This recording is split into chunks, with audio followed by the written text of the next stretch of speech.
نشهد أن لا إله إلا الله ونشهد أن محمدا عبده ورسوله. أما بعد فإن خير الحديث كتاب الله وخير الهدي هدي محمد صلى الله عليه وسلم وشر الأمور محدثاتها واعتصموا بحبل الله جميعا ولا تفرقوا واذكروا نعمة الله عليكم إذ كنتم أعداء فألف بين قلوبكم فأصبحتم بنعمته إخوانا وكنتم على شفا حفرة من النار فأنقذكم منها كذلك يبين الله لكم آياته. اور کڑے موسم میں حاضری کا موقع میسر آیا ہے.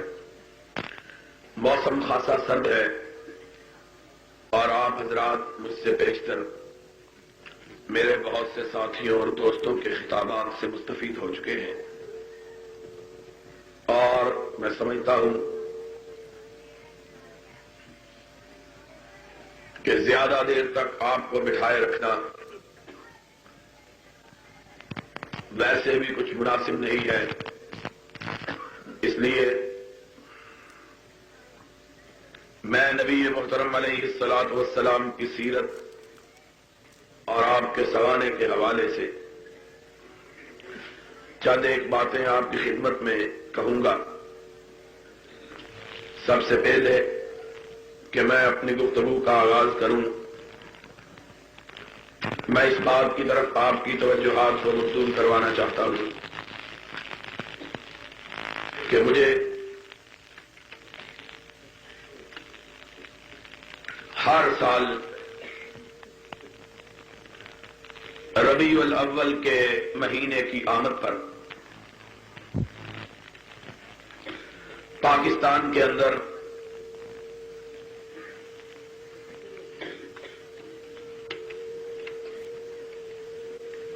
جو کہ مسلمانوں کا اور یار کوئی بندہ نہیں جو ان کو چپ کرا سکے. کوئی سارے یہاں کھڑے کیا کر رہے ہیں؟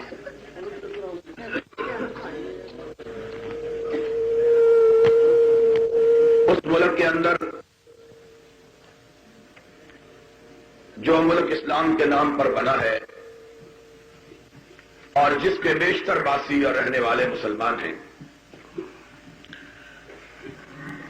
اس مہینے کی آمد پر اس ملک کے اندر مسلمان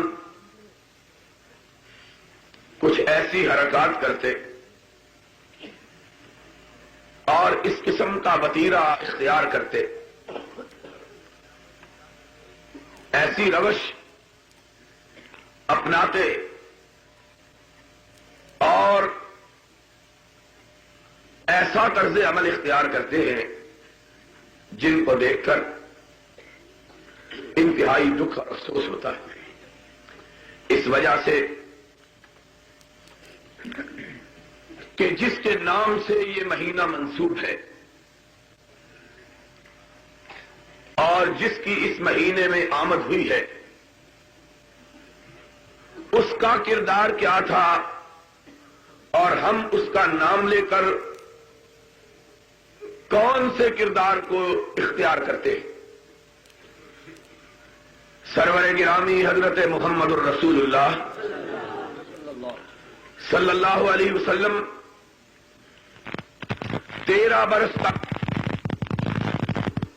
مکہ مکرمہ کی بستی کے اندر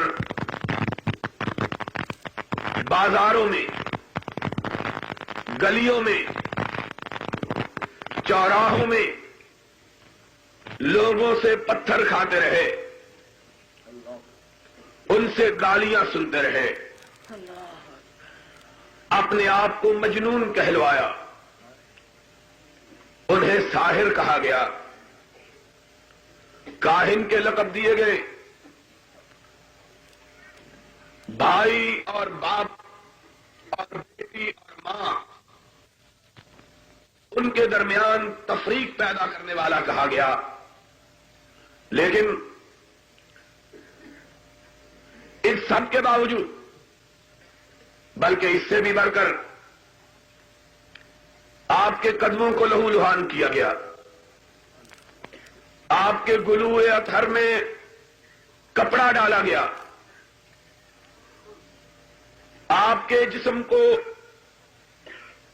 اس طرح زخمی کیا گیا کہ کوئی حصہ ایسا نہ بچا جہاں سے خون نہ رس رہا ہو. آپ کے راستے میں کانٹے بچھائے گئے، آپ کی اپنے رشتہ دار عورت آپ پر کوڑا و کرکٹ کے ڈھیر پھینکتی رہی، لیکن آپ یہ سب کچھ دیکھتے ہوئے، یہ سارے مظالم سہتے ہوئے، یہ ساری تکلیفیں برداشت کرتے ہوئے، ان ساری کٹھنائیوں سے گزرتے ہوئے، ان سارے زخموں کو دیکھتے ہوئے لوگوں کو کفر سے اسلام کی طرف لاتے رہے، اور ہم آرام سے اپنی مسجدوں پہ بیٹھ کے مسلمانوں کو کافر بنانے میں لگے ہوئے.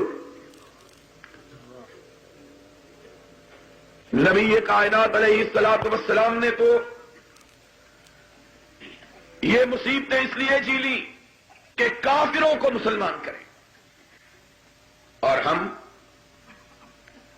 اس مہینے کی آمد پر اس نبی کا نام لے کر پھولوں کے ہار پہن کے، جلوس نکال کے، اپنی راہوں کو موم بتیوں اور دیوں سے روشن کروا کے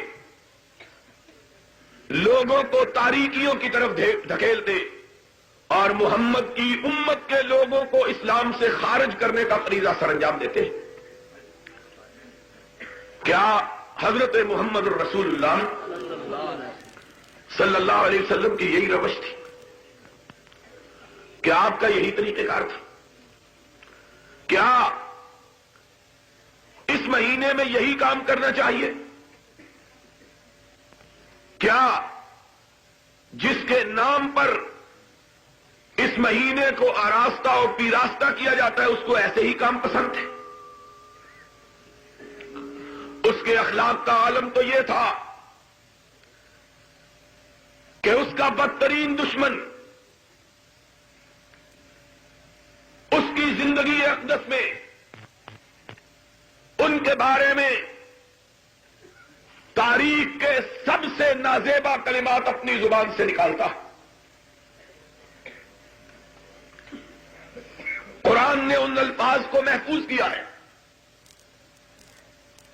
کہ اس نے کہا تھا لَيُخْرِجَنَّ الْأَعَزُّ مِنْهَا الْأَذَلَّ. ہم عزت والے ہیں، معاذ اللہ نبی اور اس کے ساتھی ذلیل ہیں، اور ہم عزت والے عیاذاً باللہ ان ذلیلوں کو مدینے سے نکال دیں. ایک چھوٹا سا بچہ اس سے یہ الفاظ سنتا ہے، بھاگا ہوا اپنے آقا کی بارگاہ میں حاضر ہوتا ہے. اس کی آنکھوں میں آنسو ہے، اس کے لب شدت غم سے پھڑپھڑا رہے ہیں، اس کے چہرے کا رنگ اڑ چکا ہے، اس کے رخسار زرد ہو چکے، اور غصے سے چھوٹا سا بچہ تھر تھر کانپ رہا ہے. میرے آقا پیار سے اس کے سر پہ ہاتھ رکھتے ہیں، فرماتے ہیں بیٹے کیا بات ہے؟ آنکھوں میں مچلنے والے آنسو ٹپک کر باہر گر پڑتے ہیں. کہتے ہیں آقا آج اس منافقوں کے سردار عبداللہ ابن ابی نے آپ کو ذلیل اور اپنے آپ کو عزت والا کہا ہے. صحابہ تڑپ اٹھے. کئی لوگ اپنی تلواروں کو اپنے میانوں سے باہر نکال لیتے ہیں اور ان کے کچھ بولنے سے پہلے اس کا اپنا بیٹا لپکتا ہوا آگے بڑھتا ہے. اللہ کے رسول پہلے میری بات سن لیجئے گا. آپ نے نگاہ اقدس کو اٹھایا, فرمایا کیا بات ہے؟ اس نے کہا یا رسول اللہ لقد علمت الانصار بانی ابر الناس بوالدی. مدینے کے لوگ جانتے ہیں کہ مجھ سے زیادہ اپنے باپ کا فرما بردار کائنات میں کوئی دوسرا شخص نہیں ہے. صحابہ گھور کے دیکھتے ہیں کیا کہنے لگا ہے. نبی یہ کائنات نے اپنے سر اقدس کو اٹھایا, فرمایا پھر. اس نے کہا یا رسول اللہ لوگ جو سمجھتے ہیں سچ سمجھتے ہیں, جتنا مجھ کو اپنے باپ سے پیار ہے شاید دنیا کے کسی بیٹے کو اپنے باپ سے اتنا پیار نہ ہو. لیکن میں آپ سے ایک گزارش کی اجازت چاہتا ہوں. آپ نے فرمایا کہو کیا بات ہے؟ اس نے کہا آقا اگر آپ نے میرے اس باپ کے قتل کا فیصلہ کر لیا ہے تو ان میں سے کسی کو حکم نہ دیجیے گا. مجھ کو کہیے کہ مجھے ڈر ہے کہ کوئی مومن آپ کے حکم کی تعمیل میں میرے باپ کی گردن کو اڑا دے اور میرے دل میں اس کے لیے نفرت کا جذبہ پیدا ہو جائے, ایمان سلب ہو جائے گا. کہ آپ کے حکم کی تعمیل کرنے والے کے لیے نفرت کا جذبہ رکھوں. آقا اس لیے میری گزارش یہ ہے کہ اگر آپ کا فیصلہ ہے تو مجھ کو کہیے, ابھی آپ کی پلک نہیں جھپکے گی کہ میرے باپ کا سر ہوگا اور آپ کے پیر ہوں گے. میں گردن کاٹ کے لاتا ہوں. فلک سہما پڑا تھا, زمین سہمی پڑی تھی, آسمان ساکن تھا بیچارہ. سجدہ داری ہو گیا, دیکھا کہ وہ صادق الوعد مومن اپنی تلوار کو باہر نکال کر اس کی دھار پہ نظر ڈال رہا ہے. رحمت للعالمین کی نگاہ اقدس اٹھی, فرمایا عبداللہ ابن ابی کے مومن بیٹے اپنی تلوار کو میان میں ڈال دو. تیرا باپ اپنے آپ کو مسلمان وہ کتنا بڑا منافق ہی کیوں نہ ہو, اس کی گردن کو اڑا کر اپنے ہاتھ کو کسی نام نہاد مسلمان کے خون میں بھی ملوث نہیں کرنا چاہتا. نعرہ تکبیر, راجہ میں اسلام علامہ احسان لائی ظہیر, میں نہیں چاہتا کہ کسی مومن کے قتل کا, کسی مسلمان کے, مومن نہیں کسی مسلمان کے قتل کا حکم سکتا.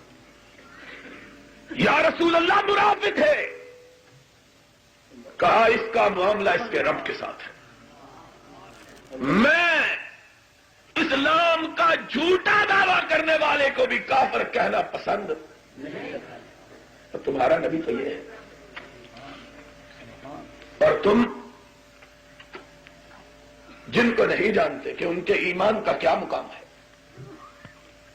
تم نہیں جانتے رب کی نگاہ میں ان کی کیا عزت ہے, ان کا کیا احترام ہے. تمہیں کیا معلوم ہے کہ اللہ انہیں کس نگاہ محبت سے دیکھتا. تم معمولی معمولی اختلافات کی بنیاد پر ان کو کافر کہتے ہو. کیا جس کی سیرت کے نام پہ جلسے کرتے ہو اس کی تعلیمات یہی ہے؟ لوگ جس کا دن مناتے ہیں اس کے دن کو اس کی یاد سے روشن کرنے کے لیے وہ کام کرتے ہیں جو وہ کام کیا کرتا تھا. اگر کوئی موسیقار مر جائے اس کا دن مناتے ہوئے لوگ سازندوں کو بلاتے ہیں, گویوں کو بلاتے ہیں، چمٹا بجانے والوں کو بلاتے ہیں، ڈھولک پہ تھاپ لگانے والے کو بلاتے ہیں، کیونکہ اس کی روح خوش ہوگی، وہ یہی کام کیا کرتا تھا۔ شاعر مر جائے، اس کے دن کو مناتے ہوئے لوگ مشاعرے کرتے ہیں، ادیب مر جائے، اس کی یاد تازہ کرتے ہوئے لوگ ادب پارے پیش کرتے ہیں، کوئی دلیر مر جائے، بہادر مر جائے، لوگ اس کی یاد مناتے ہوئے اس کی شجاعت کے تذکرے کرتے یا اس کی یاد میں سپاہیانہ کھیل کھیلتے۔ اور تم ربیع الاول کے مہینے میں جو کچھ کرتے ہو بتلاؤ، تم کس کی یاد کو زندہ کرتے ہو؟ ماشاءاللہ، ہم کو بھی بتلا دو۔ چمٹے بجاتے ہو تو معلوم ہوتا ہے کسی چمٹے بجانے والے کو یاد کر رہے ہو، ڈھولک پہ تھاپ لگاتے ہو، رقص کرتے ہو، مجرا کرتے ہو، گاتے ہو، جھومتے ہو، سلانگ بھرتے ہو، جعلی داڑیاں لگاتے ہو، اور پھر ٹیپ لے کر گانے گاتے ہو، اور فرصت ملے تو مومنوں کو کافر بناتے ہو، کس کی یاد تازہ کرتے ہو؟ ہم کو بھی بتلا دو۔ اور ان میں سے کوئی ایک کام اگر میرے آقا نے کیا ہو تو ہماری غلطی نکال دو، ہم تو بڑے سیدھے سادے لوگ ہیں، آقا کا نام آ جائے گا ہم اپنی گردن کو جھکا دیں گے، ہمیں تو اس سے پیار ہے، ہم تو اس کی مہر کے غلام ہیں، ہم تو اس خط کو اپنی آنکھوں سے لگاتے ہیں، اپنی پیشانی پہ سجاتے ہیں جس پہ اس کی مہر لگی ہوئی ہے۔ ہم تو جانتے ہی اس کو ہے، کائنات میں کسی دوسرے سے ہماری واقفیت ہی نہیں ہے، اور وہ تو بھول سکتا ہے جس نے بہت سے لوگوں سے دوستی رکھی ہوئی ہو کہ پتہ نہیں کس کا خط آیا ہے، اس کو تو غلطی لگ جاتی ہے جو ہرجائی ہو کہ پتہ نہیں کس نے سندیسا بھیجا ہے، کس نے پیغام بھیجا ہے، اور جس نے جی میں ایک کو بسایا، من ایک سے لگایا ہو، وہ تو اس کے خط کی خوشبو دیکھ کے کہہ دیتا ہے کہ مدینے سے خط آیا ہے۔ ہم کو بتلا دو، ہم ماننے کے لیے تیار ہیں، ہمارے ساتھ تو کوئی لمبی چوڑی بحث کی بھی ضرورت نہیں، یہ دانی صاحب ویسے ہی بڑا زور لگا رہے تھے، اور بحث کی تو وہاں ضرورت ہے جن کے کوئی 15-20 ہے، اور پتہ نہیں اس کی مانتے نہیں ہو تو چلو اس کی مان لو، ہمارے لیے تو ایک ہی ہے کہ سب کچھ خدا سے مانگ لیا تجھ کو مانگ کر، اور اٹھتے نہیں ہیں ہاتھ میرے اس دعا کے بعد کہ جب سے آمنہ کے لال کا چہرہ دیکھا ہے کسی دوسرے کے چہرہ دیکھنے کی حوث ہی نہیں رہی۔ نعرہ تکبیر، ملت علامہ اصطلاح صحیح۔ ہماری تو بات ہی بڑی مختصر، ہمارے لیے تو اس ایک کا پیغام کافی ہے، ایک کا پیغام ہم کو سنا دو ہمارے سر ماتھے پر، اور کہتے ہیں تمہارا دل اتنا چھوٹا ہے کہ ایک کے سوا اس میں کوئی بستا ہی نہیں۔ ہم نے کہا اتنا سا تو ہے، اور یہ اس کی محبت سے لبالب بھرا ہوا ہے، اور اب اس میں کسی دوسرے کی محبت کا ایک قطرہ بھی ڈالے جانے کی گنجائش باقی خود خطا کار ہے، قصوروار ہے، غلطی ہو گئی ہے اقراری مجرم ہے، ہمارا دل اتنا ہی ہے، اور اس سارے دل کو ہم نے بھر لیا ہے مدینے والے کی محبت سے۔ اب اس میں کسی دوسرے کی محبت کا قطرہ بھی ڈالا جا سکتا؟ تمہارا دل بٹھر سے بھی بڑا ہے کہ پاک پٹن سے لے کر بصرے تک ہر کی محبت اس میں پڑی ہوئی۔ ہم تم کو کچھ نہیں کہتے، ہم تمہیں دیکھتے ہیں کہ جھومتے ہو اور گاتے ہو کہ اس دل کے ٹکڑے ہزار ہوئے، کوئی یہاں گرا کوئی وہاں گرا، ہم تمہیں دیکھتے ہیں، تمہارا دل بہت بڑا ہے، کئی قصاب مل کر اس کے ٹکڑے ٹکڑے کریں تب بھی اس کو نہیں ٹکڑے ٹکڑے کر سکتے، ہمارا تو ہے ہی اتنا سا، ہے ہی اتنا سا۔ اس لیے نہ کسی کو دیکھ کے مچلتا ہے، نہ کسی کا چہرہ دیکھ کے پھسلتا ہے۔ تم نے عشق کا نام سنا ہوا ہے، اور ہم نے نام تو نہیں سنا، ہمارے رگ و پے میں سرایت کیے ہوئے ہیں۔ ہم نے تو یہ سمجھا ہے کہ عشق تو ایک سے ہوتا ہے، پیار تو، اور اسی کو یار کہتے ہیں جو ایک کو مانے، اور جو جگہ جگہ جی لگائے اس کو یار نہیں کہتے، ہر جائی کہتے ہیں۔ تمہارے اور ہمارے پیار میں اتنا ہی فرق ہے جتنا شیخ سعدی نے کہا ہے۔ اس نے کہا ایک بابا جا رہا تھا بازار میں، ایک خوبصورت خاتون وہاں سے گزری۔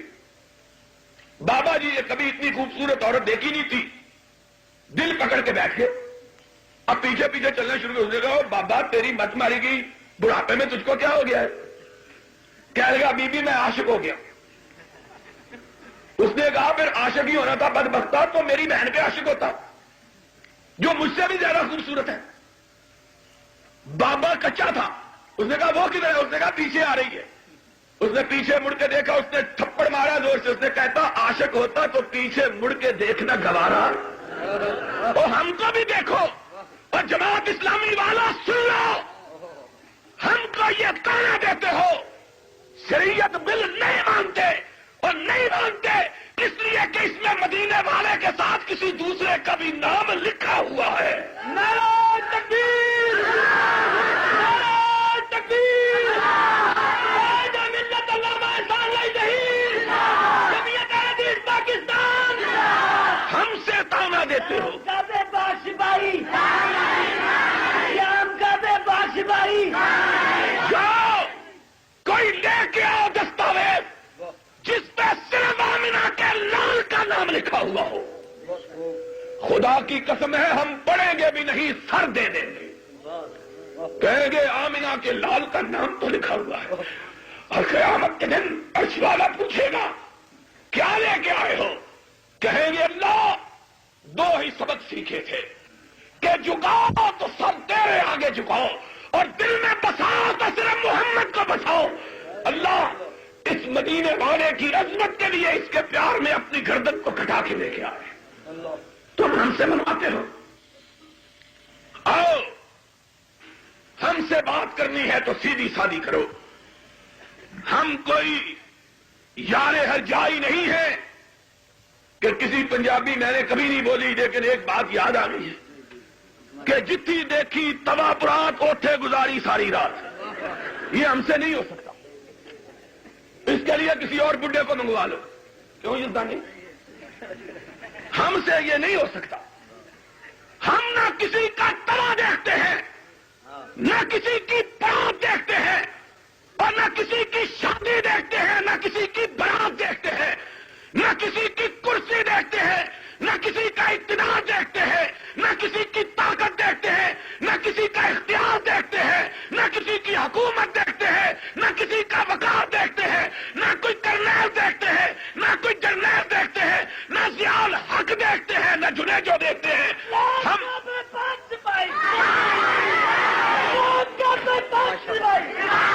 ہم کو دکھانا ہے، ہم کو دکھانا ہے تو آؤ، یا رب کا قرآن لے کے آؤ یا مدینے والے کا فرمان لے کے آؤ۔ ہم کو مت دکھاؤ یہ بنائی ہوئی دستاویزیں لے کے آگے ہو، آگے ہو شریعت بل، لے جاؤ ان بلوں کو اپنی بلوں کے اندر۔ جب تک کسان لائی ظہیر زندہ ہے اس پاکستان کی فضا میں، اگر لہرائے گا تو آمنہ کے لال کا پرچم لہرائے گا۔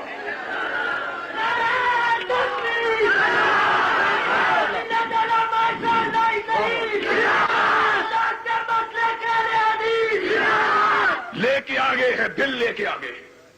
جاؤ بے وقوفوں کو شکار کرو، یا ان کو شکار کرو جن کا نام بیچاروں کا چھپ نہیں سکتا، تمہارے وسیلے سے چھپ جائے گا۔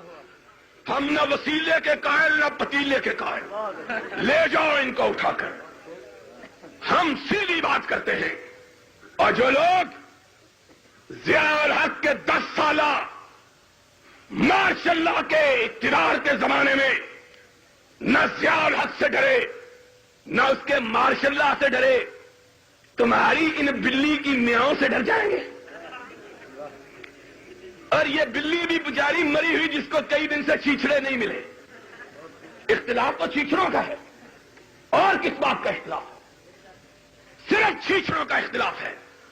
شرم کی بات ہے، آج ہم سے باتیں کرتے ہیں ضمیر فروش، ایمان فروش، دین فروش، ان کی حالت یہ ہے، سنو بات کو، یہ جاتے ہیں 18 اکتوبر کو مظاہرہ کرنے کے لیے اسلام آباد کے اندر، اور دوسرے دن اسی حکومت کو جس کو کافر کہا، فاسق کہا، ظالم کہا، اس کے وزیر کو اپنے مدرسے میں بیٹھ کر اس کے سامنے گداگری کے لیے جھولی پھیلا کر اپنے لیے چندہ مانگتے ہو۔ تم ان لوگ، ایک گروہ نے وزیر خزانہ یاسین بٹو کو منگوایا اور 2 دن پہلے جلوس نکالا، اور پھر اپنی جھولی بے جا سخیا رائے خدا تیرا اللہ بوٹا پٹے گا۔ یہ شریعت بنا، اپنے مدرسے کے اندر بلایا، سنتا جا، شرماتا جا، اور اگر کوئی غیرت ہے تو مرتا جا۔ کوئی خدا، اور تم نے شریعت لینی ہے جو جھوٹا لے کے گئے ہیں، اور شریعت لیں گے تو یہ لیں گے جو رب کے لیے، رب کے رسول کے لیے گردن گھٹانا تو جانتے ہیں، کسی کے سامنے ہاتھ پھیلانا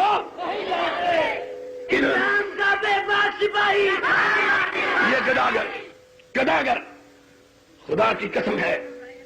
اس دن میرا جی یہ چاہتا تھا کہ مر جاؤں، ان بے غیرتوں کو شرم نہیں آتی، لیکن کم از کم ان کے ساتھ ہماری نسبت تو ہے۔ یہ بھی مولوی ہے،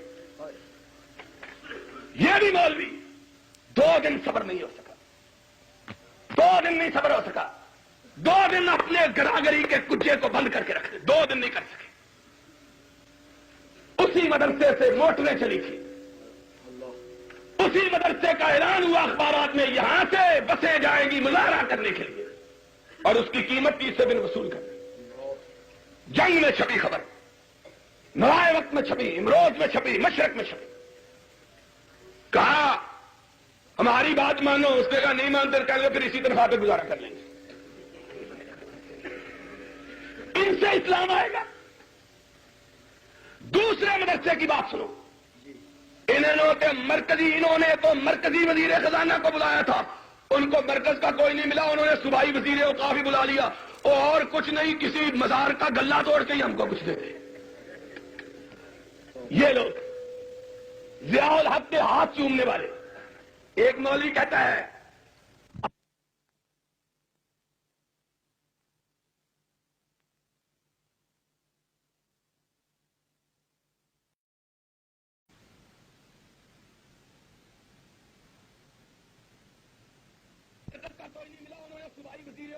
اس کے پروانے لڑیں گے، شریعت کے لیے لڑیں گے تو یہ میرے بیٹے لڑیں گے، جن کا عقیدہ یہ ہے ان صلاتی و نسکی و محیای و مماتی للہ رب العالمین، جو موت و حیات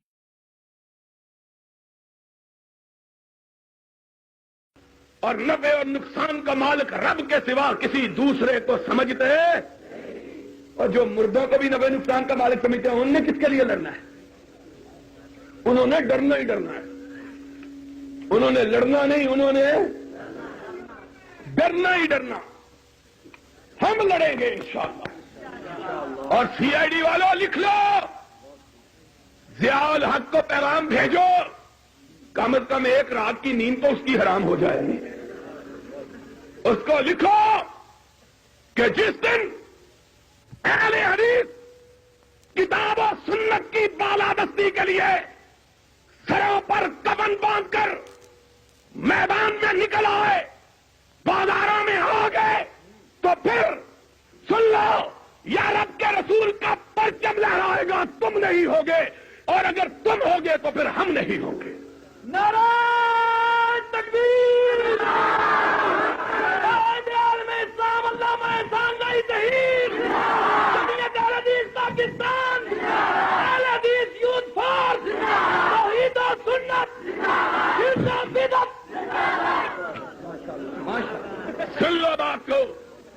آج کہتے ہیں شریعت بل، اور یہ بل لے کے آگے شریعت کے نام پہ کوئی بات نہیں، غلطی لگ جاتی ہے۔ مولوی صاحب بھی جذبے میں نعرے مار رہے تھے نا، ان کو نہیں پتا تھا کہ آپ جذبے میں پوری طرح ہوش و حواس کھو بیٹھے۔ میں یہ بات کہہ رہا تھا، یہی دیوانوں کا کام ہے جو نہ آگے دیکھتے ہیں نہ پیچھے۔ اور خدا کی قسم ہے میری عادت نہیں ہے کسی کا نام لے کر بات کرنے کی۔ ان میں سے ایک بڑا مولوی وہ تھا جو آج بڑا رستم زمان بنے ہوئے ہیں۔ ہم کو پتا ہے یہ لڑائی کتنی دیر تک چلے گی، اور ہم سب کو جانتے ہیں۔ کبھی کبھی میں کہا کرتا ہوں مجھ پہ ظاہر ہے تمہارا باطن، منہ نہ کھلواؤ کہ میں وہابی ہوں۔ ہم سے کوئی چیز تمہاری مخفی نہیں ہے۔ ہم جانتے ہیں تم لڑائی کے میدان میں اس وقت نکلتے ہو جب علاقے کے تھانے دار سے اجازت لے لیتے ہو۔ تم اتنے بہادر ہو، جب تک علاقے کا تھانے دار اجازت نہ دے تم نے کبھی لڑائی کی بات، بڑے بڑے مانس لوگ ہیں۔ ہم جانتے ہیں، اور انہی کو دیکھ کر اقبال نے کہا تھا میں جانتا ہوں انجام اس کا جس مارکے میں ملا ہو غازی۔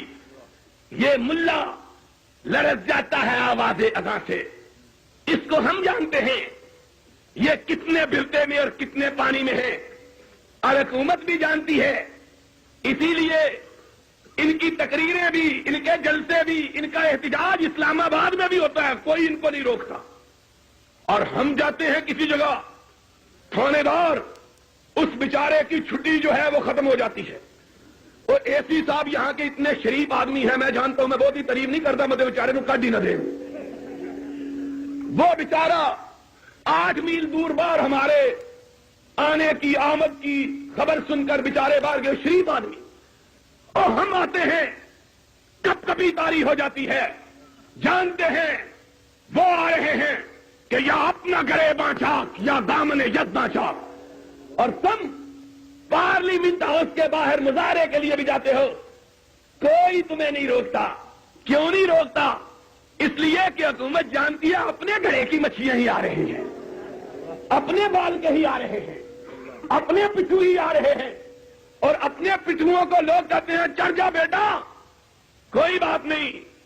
اگر ہم کبھی نکلے پھر دیکھنا زمانے کی کروٹیں کیسی بدلتی ہیں، آسمان کیسے رنگ بدلتا ہے، اور زمین تم پر کیسے تنگ ہوتی ہے، فضائیں اپنا رخ کیسے تبدیل کرتی ہیں۔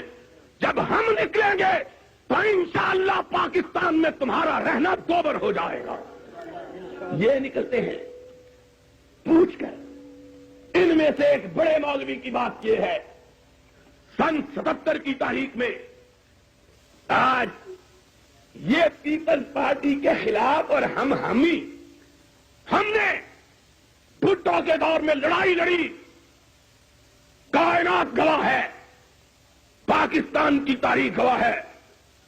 بھٹو کے زمانے میں مجھ پر 45 کیس چلائے گئے، 40 اور 5 مقدمے چلائے گئے، 2 قتل کے کیس مجھ پر دائر کیے گئے، 2 مرڈر کیسوں میں مبتلا کیا گیا۔ میں نے اپنے ہاتھ سے کبھی مرغی بھی ذبح نہیں کی، مجھ کو کہنے لگے 2 بندے مار دیے ہیں۔ ہم نے لڑائی لڑی۔ یہ اگر مولانا حافظ ابراہیم کبیر پوری کا وقت ہوتا، فرصت ہوتی تو آپ کو بتلاتے، جب ہم بھٹو کی آمریت کو للکار رہے تھے، یہ رات کی تاریکیوں میں چھپ کر بھٹو سے ٹکٹیں مانگ رہے تھے۔ آج بڑے رستم زمان بنے ہوئے اس زمانے کی بات کرتا ہوں۔ ان میں سے ایک بڑا مولوی ہمارے ساتھ تھا۔ سن 77 کی تاریخ چل رہی تھی، ہم نے 72 سے تاریخ چلا رکھی تھی۔ جس دن بھٹو اقتدار پہ آیا، سب سے پہلی اس کے خلاف تقریر 2 آدمیوں نے کی تھی۔ ایک آغا شورش مرحوم تھے، دوسرا میں تھا۔ موچی دروازے کے اندر کھڑے ہو کر ہم نے بھٹو شاہی کو للکارا، اور میں نے تب کہا تھا بھٹو سن لو، ساری کائنات تیری خدائی کو مان لے، وہاں بھی تیری خدائی نہیں مان سکتے۔ ہم نے صرف عرش والے کی خدائی مانی ہے۔ پھر 77 تک لڑتے رہے، اور 77 کو ساری کائنات باہر نکلی۔ ان مولوی صاحب نے بھی سوچا، جو آج شریعت بل کے ایک بڑے لیڈر بنے ہوئے ہیں، کہ میں بھی لہو لگا کے شہیدوں میں نام لکھوا لوں. ان کا خیال تھا اب پوری کائنات نکل پڑی ہے, اب پورا زمانہ نکل پڑا ہے, اب کوئی تکلیف نہیں ہوگی, اب کوئی گرفتاری نہیں ہوگی, اب کوئی تشدد نہیں ہوگا. یہ 9 اپریل کی بات ہے جس دن لاہور کی شاہراہیں نظام مصطفیٰ کے شہیدوں کے خون سے گلنار ہو گئی تھی. اس دن کی بات ہے.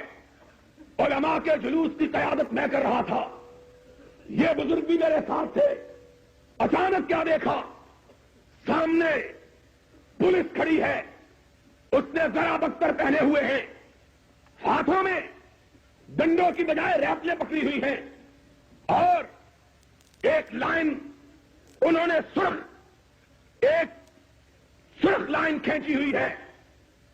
ہم جب جلوس لے کر آگے بڑھے, ایک مجسٹریٹ میرے پاس آیا, اس نے مجھے کہا علامہ صاحب سنیے, اس لکیر سے جو آگے گزرے گا ہم اس کو گولی مار دیں گے, آپ مہربانی کریں جلوس کو واپس لے جائیں.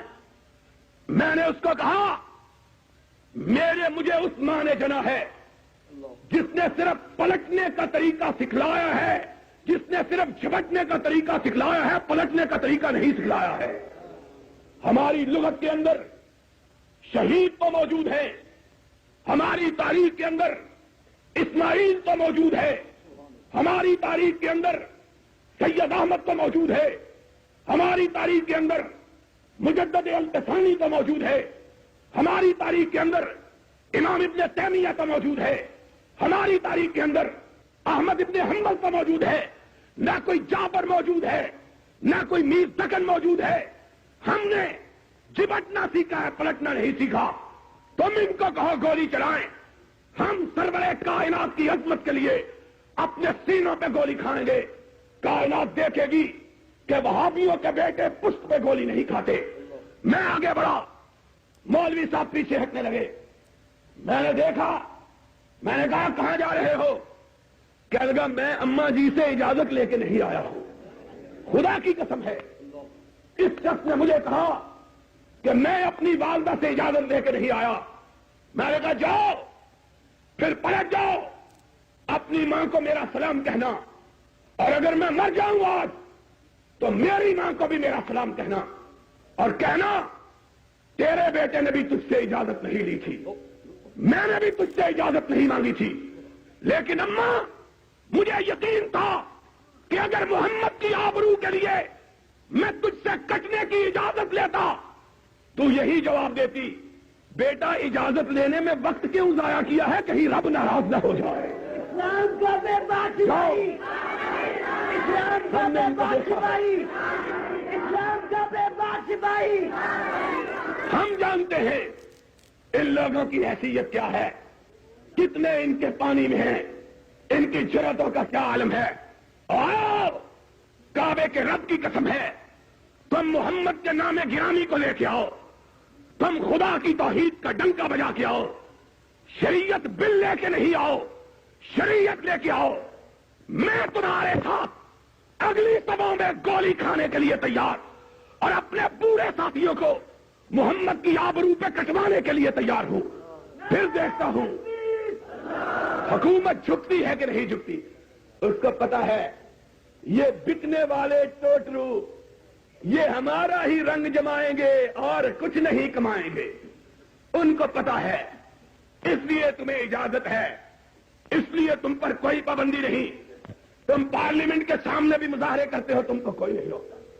تو بات میں یہ کہہ رہا تھا دوستو, یہ مقدس مہینہ اس لحاظ سے بابرکت مہینہ کہ اس مہینے میں رحمت کائنات کی ولادت ہوئی, اور اس رحمت کائنات کی کہ وہابیوں نے جس کے سوا کسی دوسری شخصیت کا چہرہ دیکھنا گوارا, اسی ایک کو دیکھا, اسی کو اپنے من میں بسایا, اسی سے اپنا جی لگایا.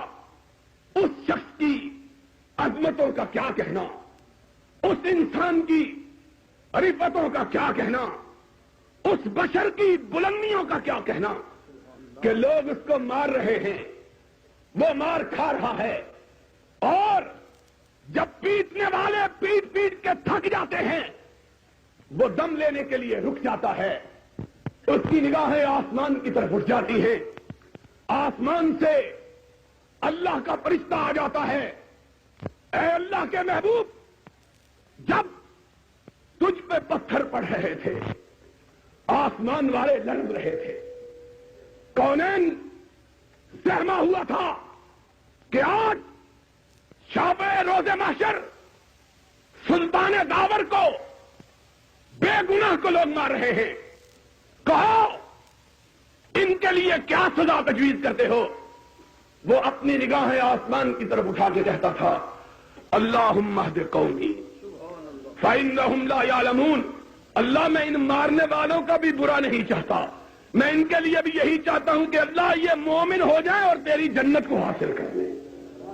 وہ تو مار کھا کے لوگوں کو اسلام کا درس دیتا رہا، اور معاف کرنا، تم مسندوں پہ بیٹھ کے، تم مسجد کے محرابوں میں بیٹھ کے، تم ممبروں کے اوپر براجمان ہو کے لوگوں کو کافر کہتے ہو، قصور کیا ہے اور گناہ کیا ہے؟ اور دنیا کی بد سے بدترین حکومتوں کی یہ روش رہی ہے۔ ماشاءاللہ کائنات کا سب سے ذلیل ترین نظام ہے، اس کی بھی یہ روش ہے کہ ملزم کو سزا سنانے سے پہلے اس پر فرد جرم عائد کی جاتی ہے، چاہے وہ فرد جھوٹی ہو یا سچی، اس کو کہا جاتا ہے تمہارے اوپر الزام یہ ہے، تم نے یہ کام کیا ہے، اور ہم کو کافر بنانے والوں، ہم کو ہماری فرد جرم تو سنا دو، ہم نے جرم کیا کیا ہے؟ کہتے ہیں تم نے جرم یہ کیا ہے کہ جلوس نہیں نکالتے، گدوں پر نہیں بیٹھتے، ہار نہیں پہنتے، چمٹے نہیں بجاتے، ڈھولک پہ رقص نہیں کرتے، سلام نہیں بھرتے۔ ہم نے کہا اگر یہ الزام ہم پر تم دھرتے ہو تو پھر مانو نہ مانو صفائی کا حق بھی دے دو۔ ہم کہتے ہیں ہم اس گناہ کو چھوڑنے کے لیے تیار ہیں جس گناہ کو تم گناہ کہتے ہو۔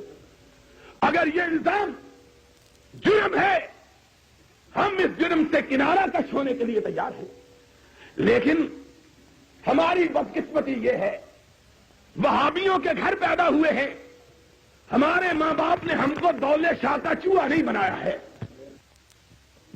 کہ ہم سوچنے کی سخت رکھتے، سمجھنے کی صلاحیت رکھتے، اور اگر تم سوچنے اور سمجھنے سے بھی ہم کو روکتے ہو، اس سے بھی رکنے کو تیار ہیں، صرف ایک سوال کا جواب دے دو، اور وہ سوال یہ ہے کہ کیا یہ دن جس کی یاد میں مناتے ہو، کیا اس کی زندگی میں بھی کبھی یہ دن آیا ہے کہ نہیں آیا ہے؟ صرف اتنے سے سوال کا جواب دے دو، کبھی اس کی زندگی میں بھی یہ دن آیا ہے کہ نہیں آیا؟ 40 سال پہلے کی بات چھوڑ دو اور 23 سال بعد کی بات کرو، جو نبوت کا زمانہ ہے۔ کیا 13 سال مکے میں، 10 سال مدینے میں میرے آقا نے کبھی یہ دن منایا ہے کہ نہیں منایا؟ کہتے ہیں تم گستاخ ہو، سوال کیوں پوچھتے ہو؟ ہم نے کہا معافی مانگ لیتے ہیں، لیکن اتنی بات تو بتلا دو کہ نبی کے بعد اس کائنات کے اندر کوئی نبی کا دوست بھی حکمران رہا ہے کہ نہیں رہا ہے؟ کبھی نبی کے یاروں کی بھی حکومت آئی ہے کہ نہیں آئی ہے؟ کبھی نبی کے دوستوں کا بھی اختیار ہوا ہے کہ نہیں ہوا ہے؟ اگر تمہارا عقیدہ یہ ہے کہ صدیق نبی کا کچھ لگتا تھا اور وہ 11 ہجری کو حکمران ہوا، 13 ہجری کو ان کی وفات ہوئی، تو اتنا تو بتلا دو 2 برس یہ دن ان کی زندگی میں آیا ہے کہ نہیں آیا ہے؟ اور پھر بتلا دو کہ فاروق کے بارے میں تمہاری رائے کیا ہے؟ 10 برس، سن 13 سے لے کر 23 تک، 24 تک وہ بھی حکمران رہا ہے 11 برس، کیا اس کی زندگی میں بھی یہ دن کبھی آیا ہے کہ نہیں آیا ہے؟ پھر نبی کا اپنا داماد 2 بیٹیوں کا شوہر عثمان حکمران رہا ہے. کیا اس کے دور اختیار میں بھی کبھی یہ دن آیا ہے کہ نہیں آیا ہے؟ پھر اس کے بعد ان کی چھوٹی بیٹی کا شوہر اور ان کے بیٹوں کا باپ حسنین کا باپ علی مرتضی 35 ہجری سے لے کر 40 ہجری تک حکمران رہا ہے. 5 سال اس کے زمانے میں بھی یہ دن آیا ہے کہ نہیں آیا ہے؟ ان کے بعد خود ان کا اپنا لخت جگر اپنا نواسا حسن 8 برس حکمران رہا. ان کے دور میں بھی ربیع الاول گزرا. کیا انہوں نے بھی یہ دن منایا ہے کہ نہیں منایا؟ یارو ہم اپنے لیے تو نہیں لڑتے. ہم کو مجرم کہہ دو تو کوئی بات نہیں، لیکن دیکھو تو صحیح کہ تمہاری ستم گری کن کن لوگوں پہ اثر انداز ہو رہی ہے. اگر یہ دن نہ منانا جرم ہے تو بتلاؤ قیامت کے دن صدیق کو کیا کہو گے، فاروق کو کیا کہو گے، عثمان کو کیا کہو گے، حیدر کرار کو کیا کہو گے، نبی کے بیٹے حسن کو کیا کہو گے؟ ان پر کون سی پردے جرم لگاؤ گے؟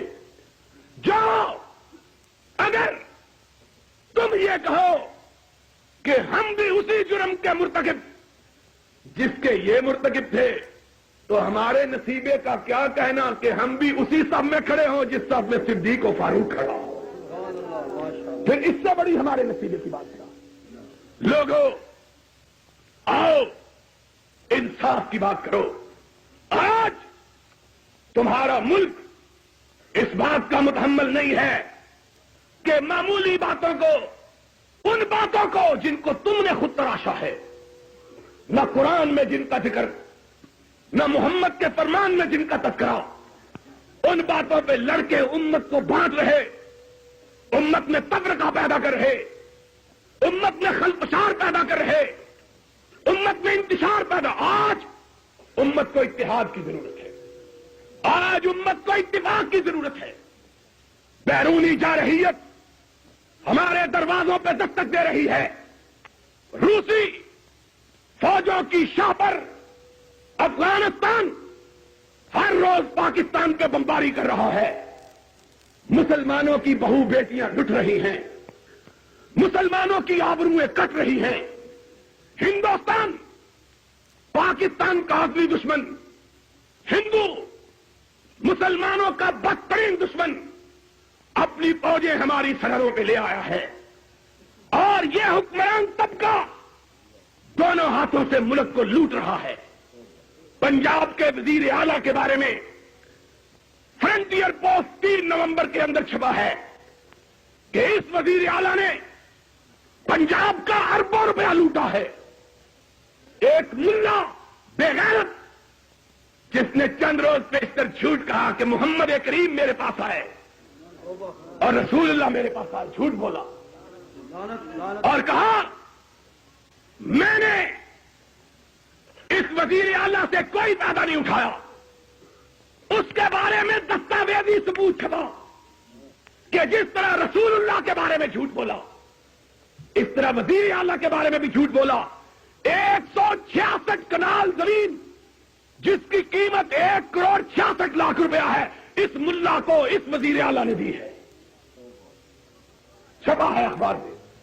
فرنٹیئر پوسٹ منہ پہ تالے لگے ہوئے، کوئی بولنے کے لیے تیار نہیں. 1,66,00,000 کی زمین اس ملا کو دی گئی، زمین فروشی کے لیے، دین فروشی کے لیے. آج ایسے وقت میں قوم کو اتحاد کی، اتفاق کی ضرورت ہے کہ قوم یکجہتی، اتفاق، اتحاد کا مظاہرہ کر کے اندرونی دشمنوں کے خلاف بھی سب آ رہا ہو، بیرونی دشمنوں کے خلاف بھی سب آ رہا ہو. اور یاد رکھو آج روس جیسی بڑی طاقت اور ہندوستان جیسی بڑی قوت کو جہاد کے جذبے کے بغیر شکست دی جا سکتی؟ صرف جہاد کے ذریعے. اور جہاد کے لیے اتحاد ہونا ضروری ہے. سب سے پہلے اتحاد، پھر جہاد.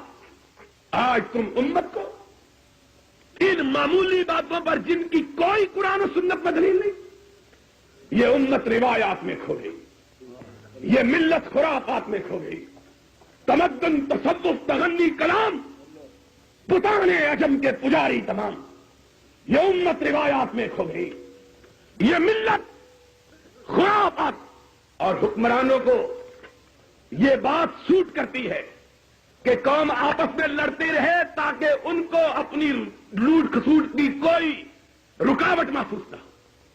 جب چوہے آپس میں لڑ رہے ہوں تو بلیوں کو شکار کرنا آسان ہو جاتا ہے۔ تم اپنے آپ کو چوہے بنا کر بلیوں کے سامنے اپنے آپ کو ڈالے ہوئے ہو، خدا کے بندو خوف کرو، آ جاؤ۔ آخری بات جو اپنے مطلب سے بھی متعلق ہے، کہہ دیتا ہوں کہ ہماری دعوت یہ ہے، ہمارا اعلان یہ ہے، ہم سارے مسلمان فرقوں کے ساتھ اتحاد کے لیے تیار ہیں۔ کوئی گروہ، کوئی جماعت، ہم اس سے اتحاد کے لیے تیار ہیں۔ بریلویوں کے ساتھ، دیوبندیوں کے ساتھ، بدقسمتی سے جماعت اسلامی بھی فرقہ بن گئی، ان کے ساتھ بھی، ان کے ساتھ ہم اتحاد کے لیے تیار ہیں۔ آ جاؤ، ہم اتحاد کر لیں۔ اتحاد اس وقت کی ضرورت ہے، لیکن اتحاد ہوگا انہی بنیادوں پر جو رب اور رسول نے بیان کی ہے۔ ان تنازعتم فی شیء فردوہ الی اللہ، جاؤ سمندری کے لوگوں، میرا یہ پیغام سن لو، جو جماعت قرآن و سنت پر اتحاد کے لیے خواہش رکھتی ہے، ہم جمعیت اہل حدیث پاکستان کے لوگ صبح کا سورج طلوع ہونے سے پہلے اس کے ساتھ اتحاد کو تیار ہیں۔ لیکن ایک بات سن لو، قرآن و حدیث کو چھڑوا کے، قرآن و حدیث کو چھڑوا کے کوئی اتحاد کامیاب ہو سکتا نہیں۔ جتنے جی چاہے ہاتھ اکٹھے اٹھا، اتحاد ہوگا یا رب کے قرآن پر ہوگا یا محمد کے، ہم تیار ہیں۔ اور انشاءاللہ العزیز اتحاد ہی سے اس ملک کو بچایا جا سکتا ہے، قرآن پر، محمد کے فرمان پر۔ اور لوگوں، یہی ہمارے لیے سب سے قیمتی متاع ہے، اور ہم جب تک زندہ ہیں انشاءاللہ اسی کی بالادستی کے لیے لڑیں گے۔ بولو اسی کی بالادستی کے لیے، اور سارے بولو اسی کی بالادستی کے لیے، سارے ہاتھ اٹھا کے کہو قرآن و سنت کی بالادستی کے لیے لڑیں گے۔ وآخر دعوانا الحمدللہ۔